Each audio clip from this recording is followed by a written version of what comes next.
Espíritu, y la palabra del Señor dice así: entonces Agripa dijo a Pablo: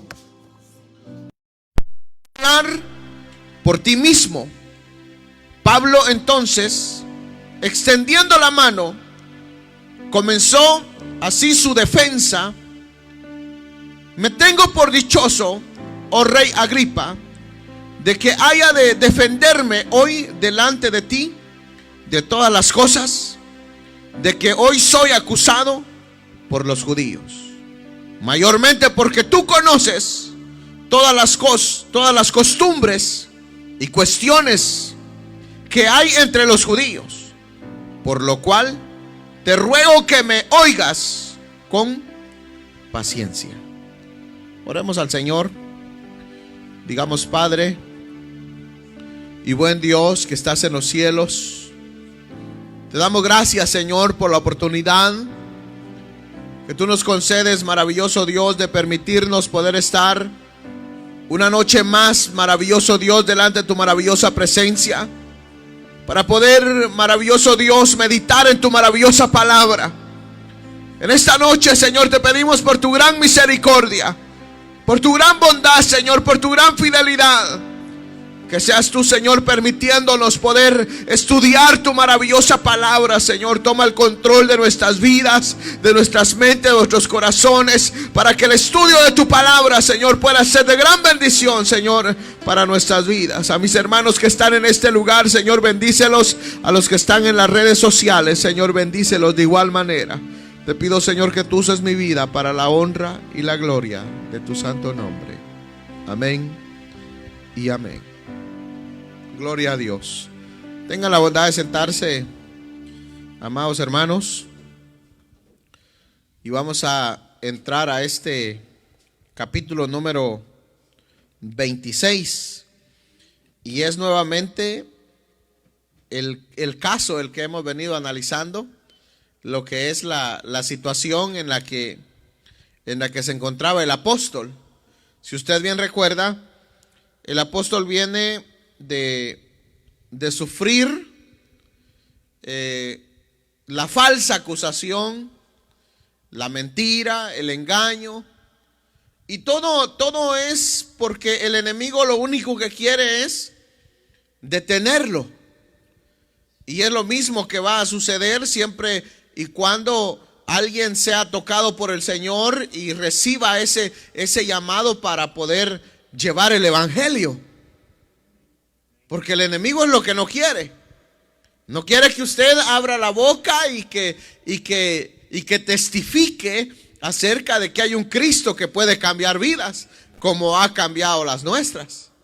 Porque ha cambiado el Señor las vidas de cada uno, ¿verdad? El Señor ha hecho maravillas en nosotros. Cuando nadie podía hacer algo por nosotros, Él le plació y cambió nuestro corazón. Entonces, el mayor testimonio que nosotros podemos tener es saber lo que el Señor hizo con nosotros. Ese es el mayor testimonio, la obra que el Señor hizo en nuestras vidas. Desde el capítulo 23, el apóstol tuvo que ser confrontado ante el concilio, el cual desde ese momento, desde el capítulo 23, ya lo querían acusar falsamente. Y todos los del concilio o los del Sanedrín querían exterminarlo de una vez. Entonces todo sucede, hermanos, en el capítulo 23 empieza y querían matar a Pablo ahí mismo, y se hizo un gran problemón. Entonces tuvo que llegar el tribuno Lisias y lo rescató. Lo rescató y lo llevó ante Félix, que fue lo que analizamos en el capítulo 24, donde él estuvo por 2 años, estuvo preso ante Félix. Y en esos 2 años Félix iba y venía con su mujer Drusila, y siempre se reunían con el apóstol, y lo que querían era sacarle algún dinero al apóstol Pablo. Cuando Félix llega al final, entonces entra Festo Pero Félix deja preso al apóstol Pablo. Lo deja preso queriendo congraciarse con los judíos.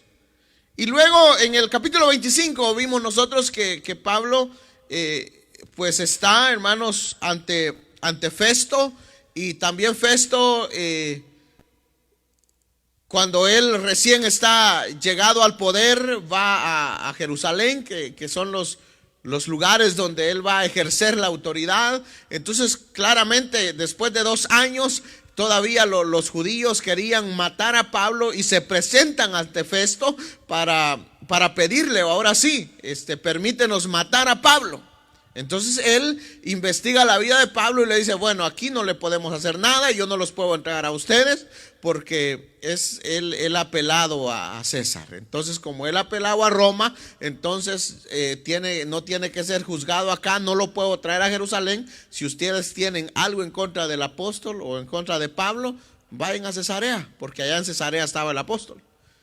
Y esa gente no le importó nada, se fueron hasta Cesarea a querer nuevamente, y llegaron allá. Y cuando Festo, hermanos, ya pasó unos días y ya llegó el momento de entrevistar al apóstol, ahí estaban aquellos queriendo juzgarlo. Y luego, hermanos, vemos en el capítulo 25, fue lo que analizamos hace 8 días, donde Festo le habla a Agripa, que ya es el rey Agripa, ¿saben? El rey Agripa y Berenice, su hermana concubina mujer, porque tenía una vida bien enredada. Pero vemos de que este Festo no tenía nada en contra del apóstol, no hallaba qué hacer. Entonces se dio en la necesidad de buscar una forma de cómo este rey Agripa le podía asistir o viendo el caso de Pablo, de ver cómo podían acusar al apóstol. Pero no, si leemos nosotros la última parte del verso 20 del capítulo 25, veamos el verso 26, lo que termina diciendo Festo: como no tengo cosa cierta que escribir a mi señor, le he traído ante vosotros, y mayormente ante ti, oh rey Agripa, para que después de examinarle tenga yo que escribir. Después de entrevistarlo, después de buscar de qué forma acusar a Pablo o cómo presentar, porque recuérdense que Festo tenía, como gobernador, tenía el compromiso de enviar a Pablo a Roma. Entonces, desde el momento que iba a enviar a Pablo a Roma, claro que tenía que invertir dinero, y ese dinero iba a salir pues del gobierno. Iba a gastar dinero para llevarlo, iba a usar soldados para llevarlo, una embarcación para llevarlo, y luego cuando se presenten allá donde el César, donde el rey, donde el mero tenía que por lo menos presentar algo, decir, bueno, un gran problema para traerlo, seguridad, dinero y todo, la inversión que tuvieron que hacer para llevarlo a Roma, para luego decir, este hombre lo acusan de trastornar el mundo, que predica a un Cristo que resucitó y va a resucitar a todos los cristianos, pero no tengo nada más que algo grave para que algo que merezca la muerte, o algo que fuera de peso. Entonces por eso es que él está aquí, y ustedes lo pudieron leer, verso 26. Como no tengo cosa cierta que escribir a mi señor, le he traído ante vosotros, y mayormente ante ti, oh rey Agripa, para que después de examinarle tenga yo que escribir. Y no tenía nada. Y luego el 27 dice, porque me parece fuera de razón enviar un preso y no informar de los cargos que haya en su contra. Imagínense, él sabía que no tenía lógica. No tenía ninguna lógica enviar a un hombre como de la forma que tenían a Pablo, encadenado con el cepo, con cadena en los pies, con cadena en las manos, inocente. Entonces imagínense cómo se iba a presentar delante del rey. Entonces ya luego entramos aquí a lo que es ya el capítulo 26, donde en el capítulo 26 ya vemos que dice entonces el verso 1: entonces Agripa dijo a Pablo: se te permite hablar por ti mismo, Pablo. Pablo entonces, extendiendo la mano, comenzó así su defensa. Entonces aquí vemos en el verso primero, oigan bien cómo le dice este rey Agripa, le dice: se te permite hablar a ti por ti mismo. Le está dando un derecho. No iba a haber nadie acusándolo ahí. Le dijo: ¿sabes qué, Pablo? Ahora nadie te va a acusar. Ahora tú por ti mismo vas a hablar. Nadie te va a preguntar, nadie te va a esforzar a responder algo que no es cierto. Como no tienen nada en contra de él, entonces mejor lo que hacen es escucharlo. Pero a todo esto, ¿saben, hermanos? Que es el plan de Dios. ¿Ustedes sabían que es el plan de Dios? Es el plan de Dios porque realmente yo cuando leí esto, de antemano, desde que leí esto, yo me quedé impresionado. Y me quedé impresionado porque quisiera que vayamos a Hechos capítulo 9. Hechos capítulo 9.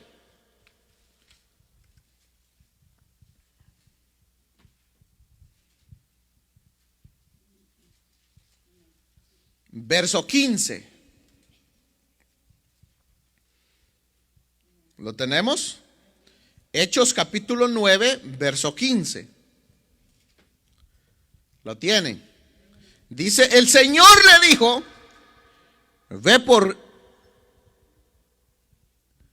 porque instrumento escogido me es este para llevar mi nombre en presencia de los gentiles y de los reyes y de los hijos de Israel.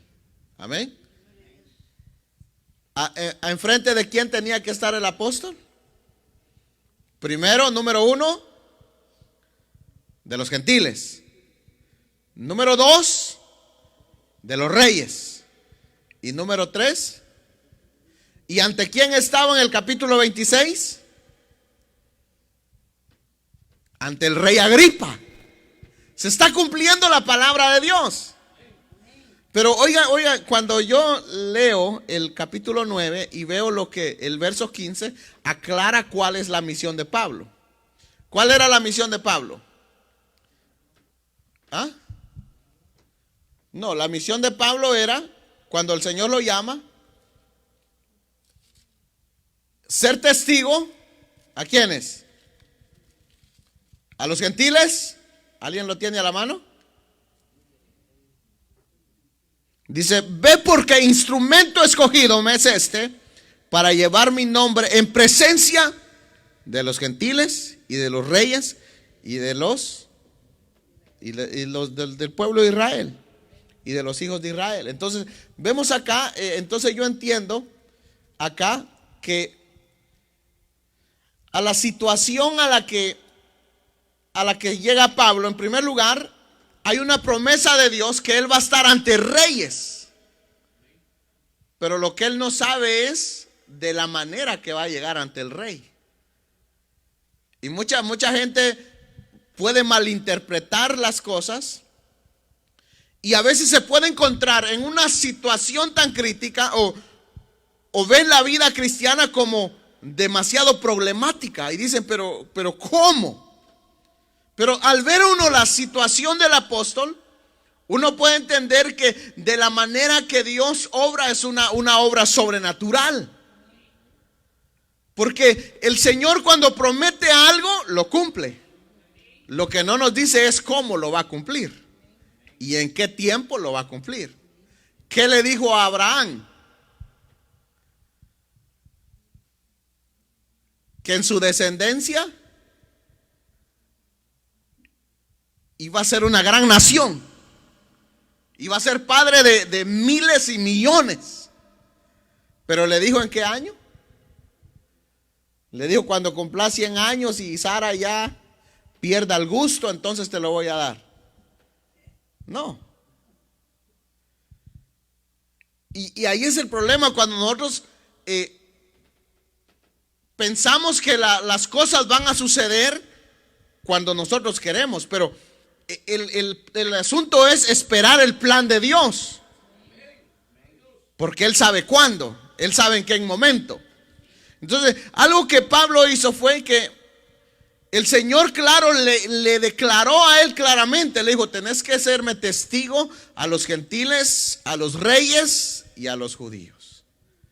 ¿Y cuál era la persistencia de Pablo? Quiero ir a Jerusalén, quiero ir a Jerusalén, quiero ir a Jerusalén. Vino el profeta Gabo y le dio una profecía y le dice así: del que es este cinto, lo atarán allá y lo van a hacer esto y lo otro.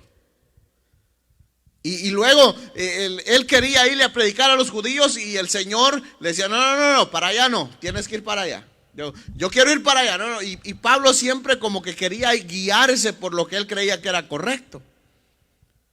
Pero es que ya estaba estructurado un plan. Primero los gentiles, luego los reyes y después los hijos de Israel. Y él quería ir primero a Israel, luego después ir tal vez a los judíos y terminar a Israel, luego los gentiles y terminar testificando a los reyes. Pero era como el Señor había dicho que era. Entonces, por eso es que acá, entonces, vemos acá que le dice este rey: entonces Agripa dijo a Pablo: se te permite hablar por ti mismo. Pablo entonces, extendiendo la mano, comenzó así su defensa: me tengo por dichoso, oh rey Agripa, de que haya de defenderme hoy delante de ti de todas las cosas de que soy acusado por los judíos. Oigan cómo se siente el apóstol: me tengo por dichoso.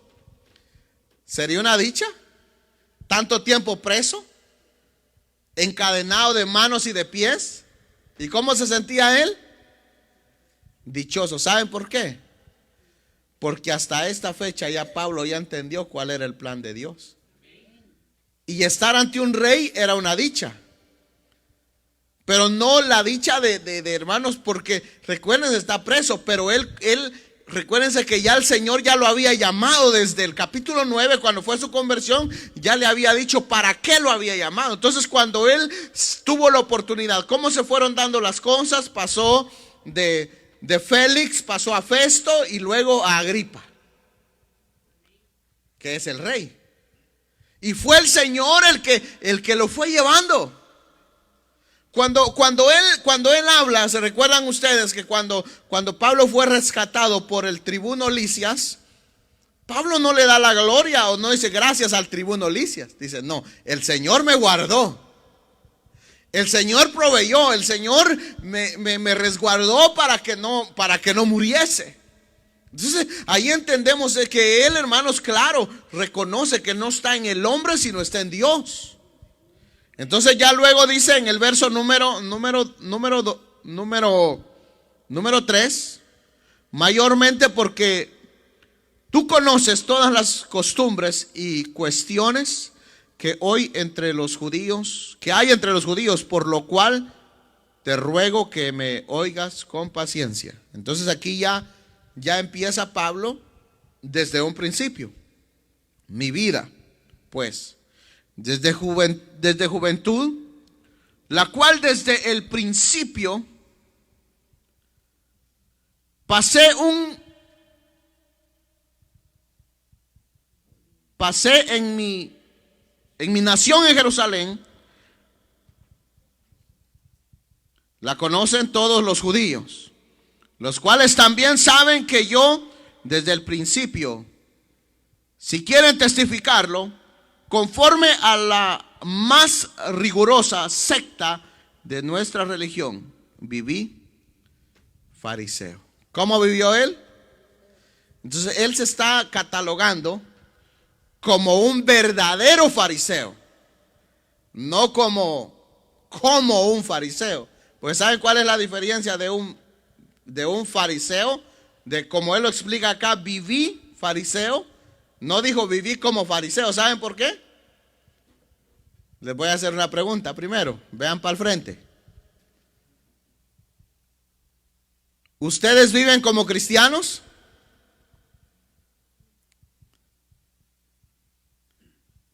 Les voy a volver a preguntar. ¿Ustedes viven como cristianos? Pues no tienen que vivir como cristianos, tienen que ser cristianos. Ustedes tienen que vivir cristianos. ¿Saben por qué? Porque vivir como cristiano no es como ser cristiano. Vivir cristiano. Hay dos diferencias. Vivir como cristiano es como una apariencia. Como los cristianos ahora se visten de esa manera, yo también. Los cristianos andan con corbata, yo también. Los cristianos, entonces, son muchas cosas que se adoptan de lo externo, lo de afuera. Entonces, ¿cómo? Pero un cómo no es lo mismo hacerlo. Porque el serlo es de adentro para afuera. Entonces, aquí claro, el apóstol está diciendo, viví fariseo. Entonces él está diciendo, yo no tenía apariencia fariseo, como muchos, como estos, aparentan ser fariseos. Yo soy más fariseo que ellos. Y muchas veces lo digo. Ellos, dice, son fariseos. Yo era más fariseo que ellos, porque yo vivía fariseo, no como fariseo. No, yo vivo como cristiano, pero no leo la Biblia. No oro, no ayuno, no me congrego. ¿Qué más? Vengo a la iglesia cuando quiero. Y muchas cosas. Pero ese hermano realmente la esencia. Él está diciendo claramente, vivo fariseo. Yo viví fariseo, como quien dice, aquí no hay cuentos de nada. Yo fui puramente fariseo, no como fariseo. Entonces, claro, aquí nos da una enseñanza de que hay una diferencia, el cómo y vivir, como vivir cristiano a vivir como cristiano. Entonces tengan mucho cuidado cómo va a responder. Cuando le usted vive como cristiano, no diga yo vivo cristiano. O si le dicen, usted vive como cristiano, no, yo soy cristiano, hermano. ¿Y cómo va a vivir cristiano? Porque realmente se ha doblegado delante del Señor. Se ha humillado delante del Señor. Está siendo obediente delante del Señor. No una mera apariencia nada más. Porque con las apariencias no vamos a llegar a ningún lado. Se necesita que seamos realmente cristianos. Y en este caso Pablo nos da un ejemplo de algo, de ser un medio o como religioso. Porque recuérdense que los fariseos eran una secta, eran judíos, pero era una secta. ¿De cuáles? Era una secta de que estos hombres conocían la ley, conocían las escrituras. Y ellos estaban tan pendientes a que la escritura fuera cumplida. Pero estaban tan pendientes que la escritura fuera cumplida que ellos mismos no la cumplían. Porque no tenían tiempo para ocuparse de su vida, sino que estaban tan ocupados con la vida de los demás. Entonces ellos tenían un grave problema. Por eso es que nuestro Señor siempre les digo, fariseos hipócritas. ¿Pero por qué razón? Porque recuérdense, nuestro Señor Jesucristo conocía los corazones, conocía las vidas. Entonces Él conocía la vida de las personas. Entonces por eso les decía, ustedes son hipócritas. Porque no viven lo que enseñan. Porque no viven lo que quieren que vivan los demás. Entonces todo eso es peligroso. Esa secta era peligrosa. Ahora Pablo claramente explica y dice, yo viví fariseo. Lo leemos nuevamente, el verso 5. Los cuales también saben que yo desde el principio, oigan bien, si quieren testificarlo, conforme a la más rigurosa secta de nuestra religión, viví fariseo. De lo más riguroso. Amén. Y por eso lo hacía a Pablo tan así, perseguidor de la iglesia. Porque él creía que lo que la iglesia creía no tenía base, sino que era lo que ellos enseñaban. Amén. Y ahora dice, verso 6, por la esperanza de la promesa que hizo Dios a nuestros padres, soy llamado a juicio. Promesa cuya cumplimiento esperan que han de alcanzar nuestros 12 tribus, sirviendo constantemente a Dios de día y de noche. Por esta esperanza, oh rey Agripa, soy acusado por los judíos. ¿Cuál era la esperanza? Que un día los muertos en Cristo resucitarán. Amén. La resurrección. ¿Usted cree que va a resucitar algún día? Entonces no le tenga temor a la muerte. Haga como el apóstol dice: para mí el vivir es Cristo y el morir es ganancia. Amén. Entonces dice luego, ¿en dónde nos quedamos? El 8. Leímos el 7. Que se juzga entre vosotros cosa increíble, que Dios resucitó, que Dios resucite a los muertos. Amén. Entonces luego el verso 9. Veamos lo que dice el verso 9.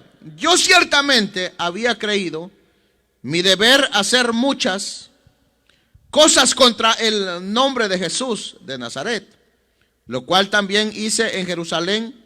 Yo encerré en cárceles, oigan bien, a muchos de los santos, habiendo recibido poderes de los principales sacerdotes, y cuando los mataron, yo di mi voto.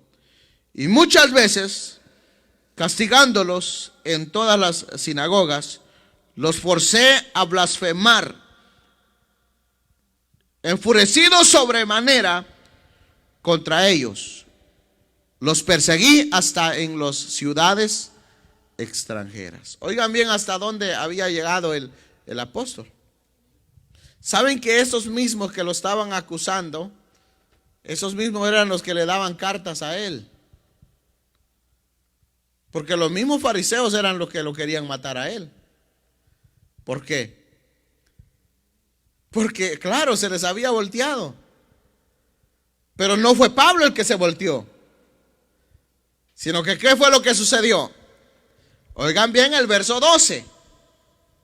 ¿Me quieren ayudar ustedes? Hermano Josué, lea el verso 12. Hermano Milton, el verso 13. Hermana Evelyn, el verso 14. Hermano Oscar, verso 15. Verso 16, hermana Noemí. Verso 17, hermana Cristina. Y verso 18, no estén leyendo todavía. Verso 18, hermana Yesenia. Empecemos con el verso 12, pero yo les voy diciendo cuando lean, no vayan a irse de corrido porque nos vamos a quedar todos perdidos. Verso 12.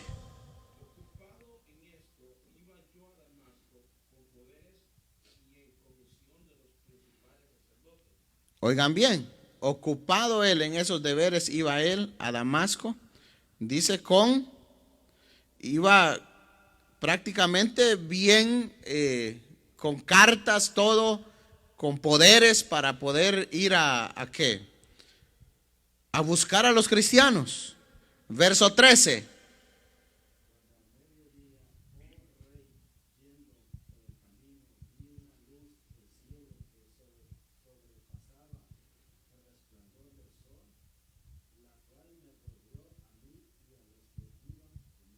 Oigan bien, en este versículo es necesario que entendamos que nadie que no vea la luz de Cristo va a poder sufrir un cambio.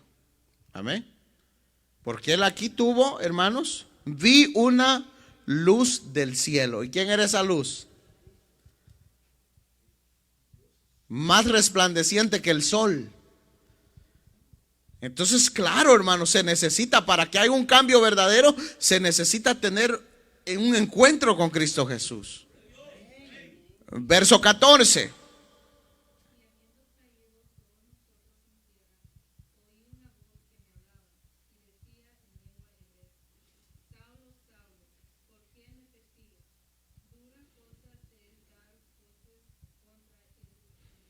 Amén. ¿A quién perseguía Pablo? A los cristianos, ¿verdad? ¿Amén o no? Perseguía a los cristianos. Entonces, pero oigan cómo le dice él. Le dice el Señor: ¿por qué me persigues? Cuando a usted lo estén persiguiendo, cuando usted lo estén amenazando, cuando usted esté recibiendo insultos, no se lo están haciendo a usted, se lo están haciendo al Cristo de la gloria. ¿Y qué dice él? Mía es la venganza. Amén. Entonces tenemos que dejar el juicio en las manos del Señor. Amén. Porque Él sabe cómo va a juzgar. Gloria a Dios. Ahora, verso 15.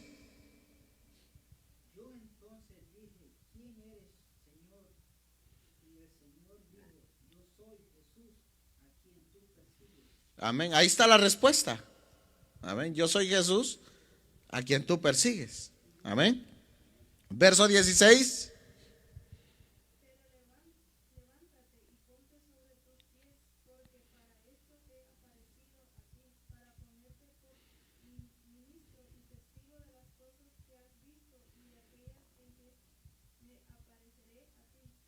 Amén.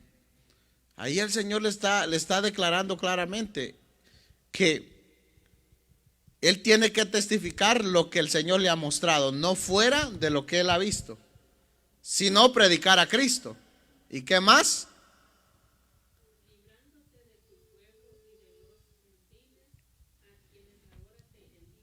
Amén, librándote. Oigan bien, Él es el que lo va a librar. Entonces, algo que tenemos que ver nosotros aquí en el verso 16, quiero que lo lea nuevamente, hermana Noemí.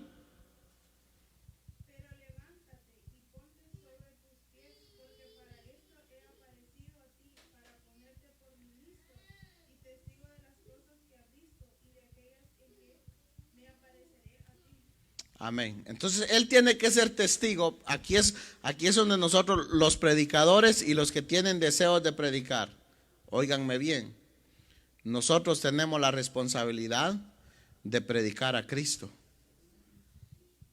No podemos nosotros, como hablaba yo con un pastor y hablábamos sobre una situación que le dicen a él: pastor, yo tengo un tema, le dice, lo único que me falta es el versículo bíblico.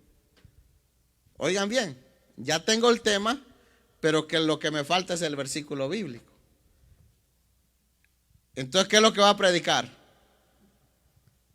Lo que él ya tiene para predicar. Entonces, lo que es una predicación es: yo leo la palabra y el Señor pone un sentir en lo que en su palabra para predicar. Es diferente. Pero si yo estoy pensando en esto, en aquello, y ya tengo como ideas, luego le busco un texto bíblico y ya predico. No es así. Porque no es acomodar la Biblia a lo que yo quiero, sino yo me acomodo a lo que la Biblia y el Señor quiere hablar. Entonces tenemos que tener mucho cuidado ahí. Aquí claramente vemos nosotros que Él le dice: lo que has visto y lo que yo te voy a ir revelando en el camino, como te voy a ir diciendo lo que tienes que hacer, no lo que tú quieras. Amén. Entonces, hermana Cristina, lea el 17.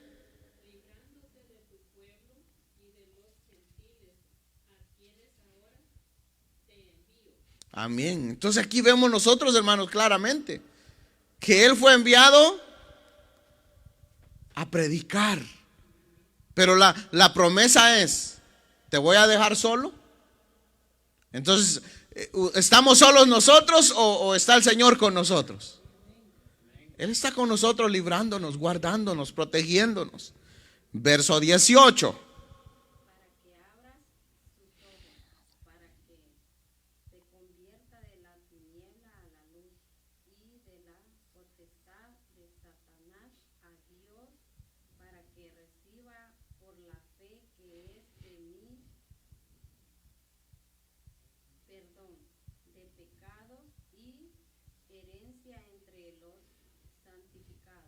Amén.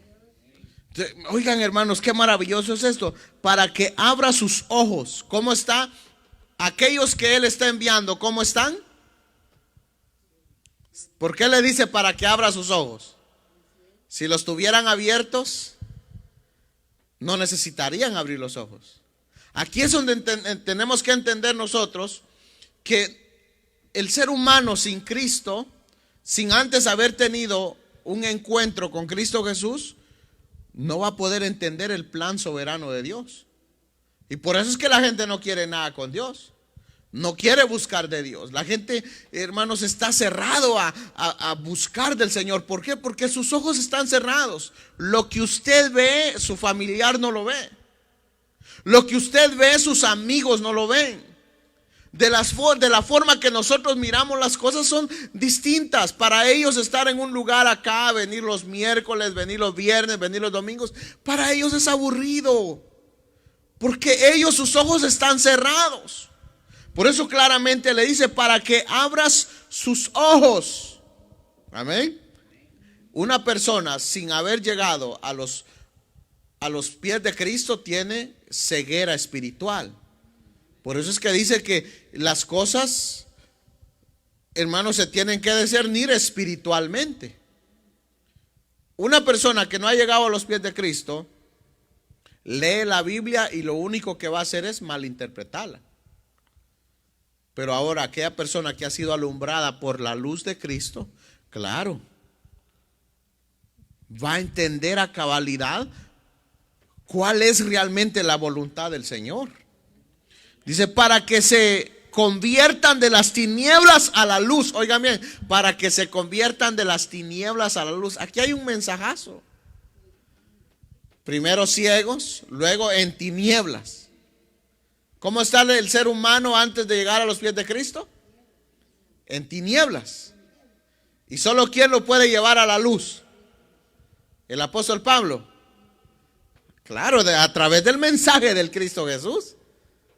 A través de predicar a Cristo. Entonces el ser humano está primero ciego y luego en tinieblas. Amén. Dice, para que se conviertan de las tinieblas a la luz y de la potestad de Satanás a Dios. ¿Quién es el que gobierna la mente de alguien que no ha llegado a los pies de Cristo? No con esto vamos a decirle que están endemoniados, porque una cosa es estar endemoniados y otra cosa es ser minados por el diablo, que el diablo los dirige.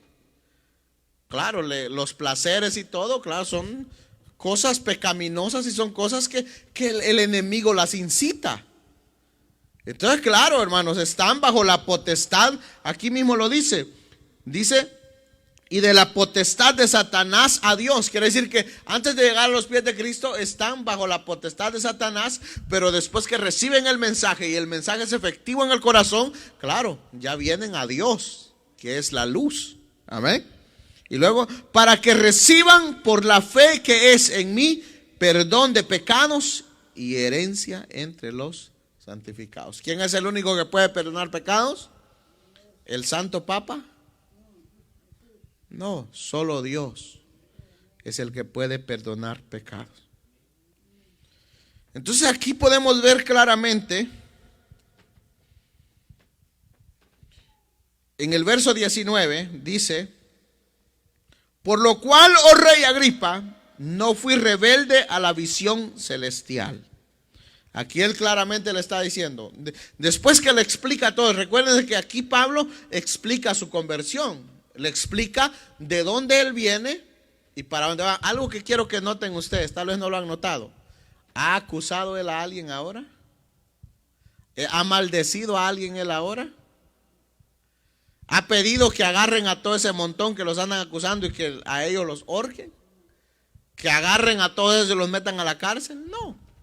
Simplemente refuta lo que ellos están diciendo. Y lo está haciendo con la verdad, con lo que es, lo que el Señor ha hecho con él. Amén. Pero ahora, algo de lo que él está hablando acá, de la manera que está hablando acá, está hablando de una manera que él no se agrada de quién él era antes. Entonces uno no puede contar con alegría. Es que yo era esto y aquello. Entonces, para que le dé alegría al otro, no. Él lo habla como despreciable. Si leamos y dice: sino que anuncié primeramente a los que están en Damasco y Jerusalén y por toda la tierra de Judea y a los gentiles que se arrepientan y se conviertan a Dios. Sigamos leyendo. Dice, haciendo obras dignas de arrepentimiento. Entonces, oigan bien cuáles eran las obras que él hacía. Dignas de arrepentimiento. Primero, ustedes ven que les dice: yo era fariseo, esto y el otro. Yo reunía cartas y metía preso a aquellos, pero eso ya quedó en la basura. Ahora lo que yo hago es diferente. He recibido la orden de rescatar a aquellos que andan perdidos, a aquellos que andan ciegos, a aquellos que andan guiados por el enemigo, aquellos que están bajo tinieblas. Ese es mi trabajo ahora. Entonces le está explicando todo lo que él hace ahora. Entonces dice, haciendo obras dignas de arrepentimiento. Ahora es diferente, oigan. Ahora las obras de él son dignas de una nueva criatura en Cristo Jesús. Ya no es lo que él era antes. Ahora es una nueva criatura. Dice, por causa de esto, los judíos, prendiéndome en el templo, intentaron matarme. Oigan bien, él solo está defendiendo. Prendiéndome, intentaron matarme, pero habiendo obtenido auxilio de Dios. Oigan bien, auxilio de Dios. ¿Y quién fue el que lo rescató cuando lo tenían a él, hermanos? Cuando lo agarraron, cuando lo querían matar, cuando el concilio lo agarró, ¿quién lo fue a rescatar? El tribuno Lisias, que era uno de los generales del ejército. Lo fue a rescatar, pero oigan bien a quién le da él la gloria. ¿A quién dice? Pero habiendo obtenido auxilio de Dios, persevero hasta el día de hoy, dando testimonio a pequeños y a grandes, no diciendo nada fuera de las cosas que los profetas y Moisés dijeron que habían de suceder. Oigan bien, él está haciendo cabalmente lo que está enviado a hacer. Que el Cristo había de padecer y ser el primero de la resurrección de los muertos para anunciar la luz al pueblo y a los gentiles. Ahora el verso 24. Dice, diciendo él estas cosas en su defensa, Festo a gran voz dijo: estás loco, Pablo, las muchas letras te vuelven loco. Oigan bien la actitud de él. Estás loco, Pablo. ¿No han pensado por ahí que nosotros estamos locos? Sí. Están locos, dice. Están locos. Ya le lavaron el cerebro. Y el problema es que nosotros, los pastores, somos los lavadores de cerebro. Pero no, lo cierto es que hemos entendido, hermanos. Hemos entendido realmente cuál es la verdad y qué es lo que necesitamos. Mas él dijo: no estoy loco, excelentísimo Festo, sino que hablo palabras de verdad y de cordura. Pues el rey sabe estas cosas, delante de quien también ha hablado con toda confianza. Porque no pienso que ignora nada de esto, pues no se ha hecho esto en algún rincón. ¿Crees, oh rey Agripa, a los profetas? Yo sé que crees. Oigan bien cómo los tenía ahí. Hablaba con uno y hablaba con otro. A Agripa lo arrinconó de un solo, lo topó a la pared y no tenía salida para dónde. Dice, ¿cree eso, rey Agripa? Claro, el rey Agripa sabía de lo que estaba hablando Pablo, pero estaba cerrado de mente. Claro, imagínese que tenía a su media hermana, que fue esposa de su hermano, la agarró de mujer, de concubina. Claro, lo primero era, y oigan bien lo que le dice, entonces Agripa dijo a Pablo, por poco me persuades a ser cristiano. Oigan bien, por poco me persuades. No, yo no daría gloria a Dios ahí, porque por un poco no llegamos a ningún lado. Sí, hoy, imagínense, como diríamos, por poco agarro tal trabajo, pero no lo agarró. Por poco, es que el por poco no llega.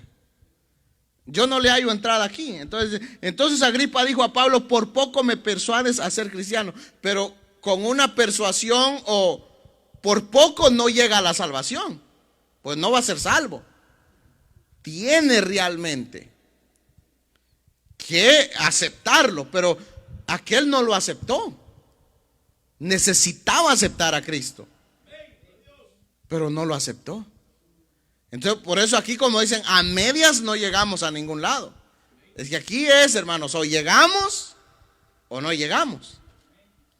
Pero aquí, como claro, le dice, por poco me convences, pero no llegó, no recibió a Cristo. Y recuérdense que el único que puede salvarnos es ¿quién?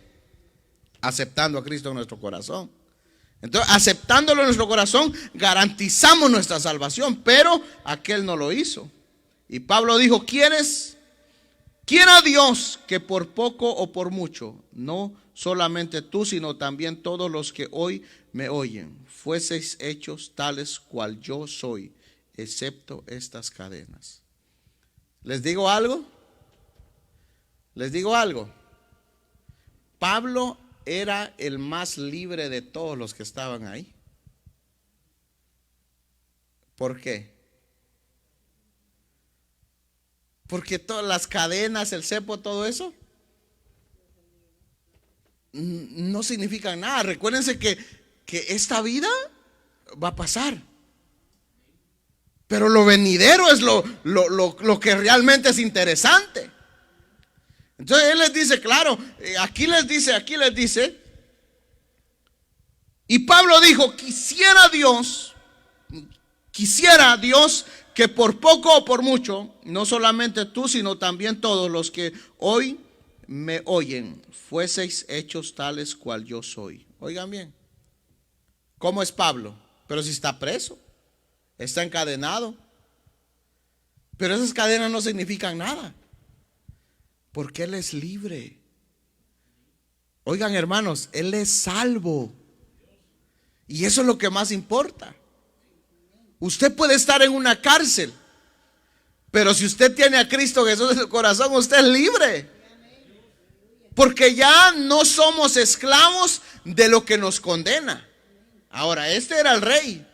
Dormían en camas de reyes, vivían, hermanos, con todos los lujos. ¿Usted recuerda cómo se presentó este rey Agripa con su mujer Berenice? Delante de él, dice, con gran pompa, con ropas espléndidas. Se presentó, dice, y aquí donde Pablo está, hermanos, está gente solo poderosa, gente rica, gente de la alta sociedad, dice como de alta gama, pero él les dice, yo quisiera que ustedes fuesen como yo, que ustedes tuviesen lo que yo tengo, porque ¿qué era lo que tenía Pablo? La garantía de la salvación. Y todos ellos, mientras no tuvieran un encuentro con Cristo Jesús, no tenían nada. Ese es el problema. Ahora, verso 30, cuando había dicho estas cosas, se levantó el rey y el gobernador y Berenice y los que se habían sentado con ellos. Y cuando se retiraron aparte, hablaban entre sí, diciendo, ninguna cosa digna de muerte ni de prisión ha hecho este hombre. no le encontraron nada. No le encontraron nada. Ahora oigan lo que dice, verso 32.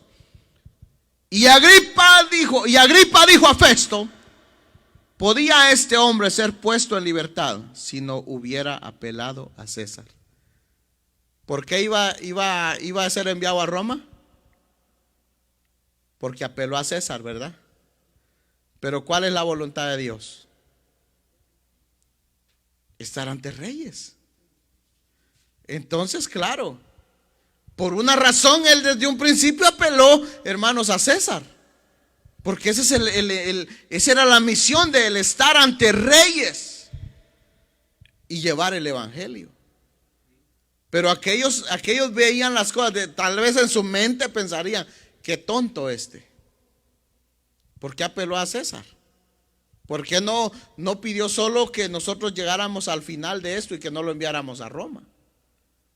Pero este apeló a César. Entonces eso obliga a que sea enviado allá, aunque puede ser libre. Él podía ser libre ahí mismo. Aquí donde él estuvo enfrente de ellos, ahí podía quedar libre. ¿Por qué? Porque Agripa era rey. Y Agripa tenía la autoridad para decirle: ¿sabes qué, Pablo? Vete tranquilo, no hay problema. Pero ¿qué era lo que se tenía que cumplir? El mandato de Dios, lo que el Señor ordenó. Entonces aquí es donde nosotros tenemos que ver, hermanos, de que se cumple la palabra del Señor, y sea como sea, el Señor va a obrar sobrenaturalmente para que nosotros hagamos su voluntad. Amén. Vamos a ponernos de pie. Vamos a orarle al Señor. Entre 8 días analizaremos lo que es el capítulo 27. Diciendo: Padre,